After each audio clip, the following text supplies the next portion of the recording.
एक समय की बात है। एक राज्य में एक प्रतापी राजा राज करता था। एक दिन उसके दरबार में एक विदेशी आगंतुक आया और उसने राजा को एक सुंदर पत्थर उपहार स्वरूप प्रदान किया। राजा वह पत्थर देख बहुत प्रसन्न हुआ।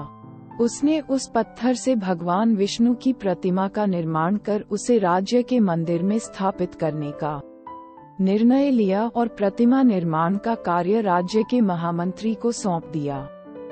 महामंत्री गांव के सर्वश्रेष्ठ मूर्तिकार के पास गया और उसे वह पत्थर देते हुए बोला, महाराज मंदिर में भगवान विष्णु की प्रतिमा स्थापित करना चाहते हैं।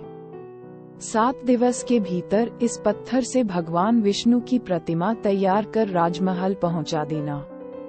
इसके लिए तुम्हें 50 स्वर्ण मुद्राएं दी जाएंगी। 50 स्वर्ण मुद्राओं की बात सुनकर मूर्तिकार खुश हो गया और महामंत्री के जाने के उपरांत प्रतिमा का निर्माण कार्य प्रारंभ करने के उद्देश्य से अपने औजार निकाल लिए।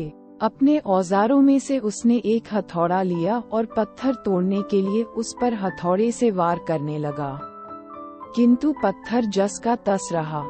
मूर्तिकार ने हथौड़े के कई वार पत्थर पर किए, किंतु पत्थर नहीं टूटा। 50 बार प्रयास करने के उपरांत मूर्तिकार ने अंतिम बार प्रयास करने के उद्देश्य से हथौड़ा उठाया, किंतु ये सोचकर हथौड़े पर प्रहार करने के पूर्व ही उसने हाथ खींच लिया कि जब 50 बार वार करने से पत्थर नहीं टूटा, तो अब क्या टूटेगा। वह पत्थर लेकर वापस महामंत्री के पास गया और उसे ये कह वापस कराया कि इस पत्थर को तोड़ना नामुमकिन है, इसलिए इससे भगवान विष्णु की प्रतिमा नहीं बन सकती।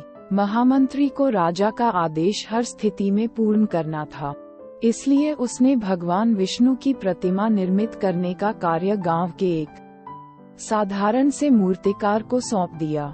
पत्थर लेकर मूर्तिकार ने महामंत्री के सामने ही उस पर हथौड़े से प्रहार किया और वह पत्थर एक बार में ही टूट गया। पत्थर टूटने के बाद मूर्तिकार प्रतिमा बनाने में जुट गया। इधर महामंत्री सोचने लगा कि काश पहले मूर्तिकार ने एक अंतिम प्रयास और किया होता तो सफल हो गया होता और 50 स्वर्ण मुद्राओं का हकदार बनता। दोस्तों, हम भी अपने जीवन में ऐसी परिस्थितियों से दो चार होते रहते हैं। कई बार किसी कार्य को करने के पूर्व या किसी समस्या के सामने आने पर उसका निराकरण करने के पूर्व ही हमारा आत्मविश्वास डगमगा जाता है और हम प्रयास किए बिना ही हार मान लेते हैं।